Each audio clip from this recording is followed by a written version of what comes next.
Okay, good afternoon, good morning sa inyo lahat.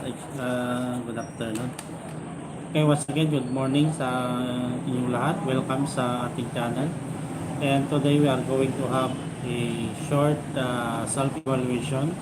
Sa pagkakataon naman na ito ay dito sa subject na Criminology 5. Mayroon itong descriptive title na Juvenile Delinquency. Subject ito ng mga third year. Okay, so third year na naka-enroll sa kursong Criminology. Okay, so para sa ating mga visitors, welcome sa inyong lahat.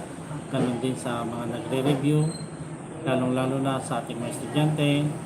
Get ready with your writing materials and we are going to have a short self-evaluation dito sa subject na ito, Juvenile Delinquency. This is in relation to your module para malaman natin kung binabasa nyo nga ba talaga ang mga modules na naibibigay sa inyo. Okay, so check natin ang inyong mga kaalaman sa subject na ito para makita natin kung sa pagkakataon na kayo ay kukuha ng board examination, ano kaya ang chance ninyo kung sakali man na kayo ay mag-i-exam at ang examination na yan ay ngayong araw, halimbawa. Okay, so alamin natin kung gaano nga ba kataas ang level of your academic preparation sa subject. Okay, so we are going to start our self-evaluation at exactly 5 at exactly 10:05, I should say 10:05. Okay, so we still have 2 minutes to go before we have our self-evaluation. So papasokin lang natin ng kaunti yung ating mga audience sa oras na ito, lalo-lalo na yung mga third year. Announcement pala, special announcement para sa mga second year. Okay, we are going to have our daily online streaming at 3 o'clock. Medyo mas maaga tayo ng 1 hour kasi we are going to start the thesis of the 4th year. Okay. So every 4 o'clock may mga thesis leader na pupunta sa ating office para tignan natin yung kanilang thesis preparation. Okay, so para sa ating online, mas maaga, 3 o'clock, para mabigyan natin ng oras yung mga 4th year who are busy nowadays to have their internship program and the thesis writing. Okay? So, repeating announcement, baka mayroong bagong pasok sa inyo. Sabi natin kanina, sa mga second year na magkakaroon ng online activity mamayang hapon, we are going to start at 3 p.m. The stress. This is to give time for the 4th year who are going to report every 4 o'clock, okay, para matapos na namin yung kanilang thesis kasi yung thesis writing inabot ito halos ng 2 buwan. Okay. So all schedule in the afternoon will be advanced into 3 o'clock. Dati kasi is 4 o'clock. Ngayon gagawin na natin 3 o'clock. Okay, so that's all for those who will going to participate this afternoon. Okay, so it's time to have our self-evaluation. Third year, prepare your writing materials. Write your answer in sheet of paper, then transfer that into the link provided later on dito sa ating description box. Ang deadline for submission is 12 o'clock. Okay, 12 o'clock ang deadline of your submitting the answer. Okay, submit your answer at not later than 12 o'clock. Okay, so let's start. Juvenile delinquency, and this is our first self-evaluation for the subject Criminology 5. Question number 1. a legal relationship between two people not biologically related, usually terminating the rights and terminating the rights of biological parents and usually with a trial live-in period. I repeat, a legal relationship between two people not biologically related, usually terminating the rights of biological parents and usually also with a trial live-in period. Is it letter A, adoption? Letter B, foster parenting? Letter C, common law relationship? Or letter D, brotherhood? Okay, what do you call the relationship wherein it terminates the rights of the biological parents? Question number 2. The act of being responsible for enforcing child support obligations is known as, okay, I repeat, the act of being responsible for enforcing child support obligations is known as letter A, child care. Letter B, parental guidance. Letter C, child at risk. Or letter D, child support. Okay? The act of being responsible for enforcing child support obligations. Child care, parental guidance, child at risk, or child support. Question number 3. What is the legal doctrine preventing unemancipated children from suing their parents? Anong tawag natin sa doktrina na nagbabawal sa mga bata na hindi pa hiwalay sa kanilang magulang para sila ay magdemanda laban sa kanilang magulang? Ito by Parens Patriae Doctrine. Letter B, equal protection. Letter C, family immunity doctrine. Or letter D, poisonous tree doctrine.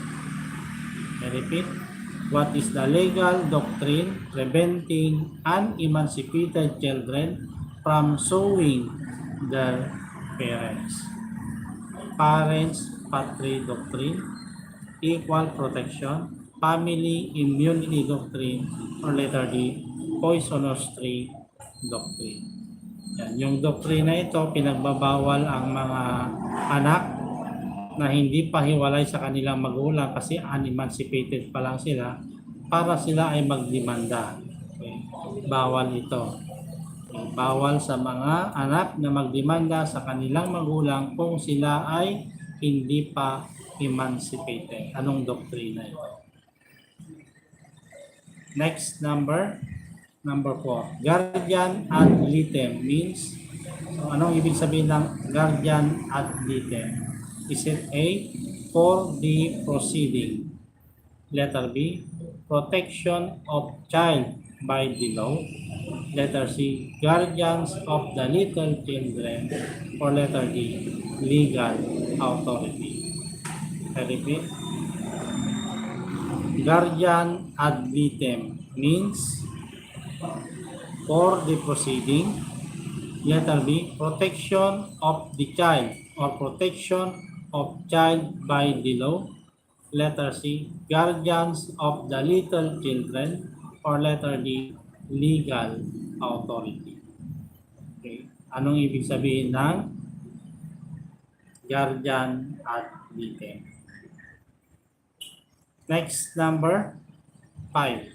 Teachers, administrators, and babysitters who are viewed as having some temporary parental rights and obligations are considered as letter A, guardianship. Letter B, order of authority. Letter C, in locus parentis. Or letter D, parens patriae. teachers, administrators, and babysitters who are viewed as having some temporary parental rights and obligations are considered as guardianship, order of authority, locus parentis, or letter D, parents, patriae. Question number 6. A person who is typically under the age of 18 and commits an act that otherwise would have been charged as a crime if they were in adult or if they were an adult. A person who is typically under the age of 18 and commits an act that otherwise would have been charged as a crime if they were an adult. A.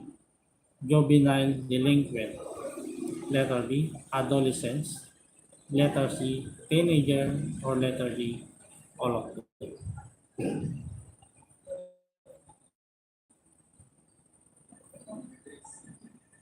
Question number 7.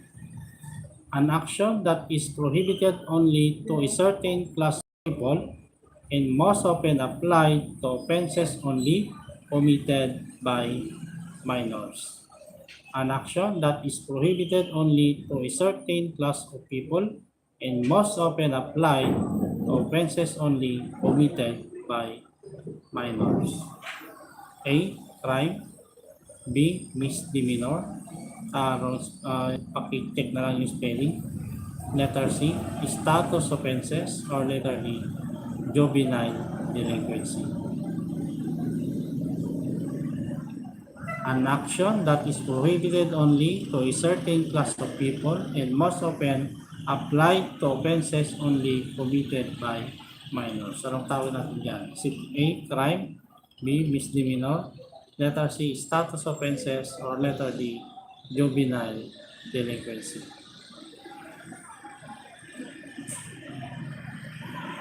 Next number. Number 8. The threshold of adulthood as it is conceptualized, recognized, or declared by law. The vast majority of countries, including the Philippines, set this at 18 years of age. Okay, anong tawag natin dito? The threshold of adulthood as it is conceptualized, recognized, or declared by law. The vast majority of countries, including the Philippines, set this at 18 years old. Is it A. Age of majority? B. Emancipation? Letter C. Adulthood? Or letter D. All of them? Okay. Age of majority, emancipation, adulthood, or all of them? Next, number 9. This law is otherwise known as Juvenile Justice and Welfare Act of 2006. This law is otherwise known as Juvenile Justice and Welfare Act of 2006. Letter A. RA 9422. Letter B. RA 9344. Letter C. PD 603. Or letter D. RA 6975. Otherwise known as the Child and Welfare Act of 2006. Alright, number 10. Any intentional unauthorized absence for compulsory schooling. Intentional unauthorized absence from compulsory schooling. Anong tawag natin ito? Yung mga nagka-cutting classes, hindi pumapasok sa klase para sa mga bata. Ang tawag natin dito, A. Dropout, B. Undergraduate, C. truancy, or letter D. Cutting classes. Dropout, undergraduate, truancy, or cutting classes. Alright, so natapos na natin ang ating counting sub-evaluation sa subject na ito. Okay, you are given up to 12 o'clock to submit your answer, and later on, makikita ninyo ang mga kasagutan dito sa ating description box. Okay, so repeating announcement para sa ating live activity this afternoon, we will start at 3 p.m. Okay, so hanggang sa muli, maraming salamat. See you again this afternoon.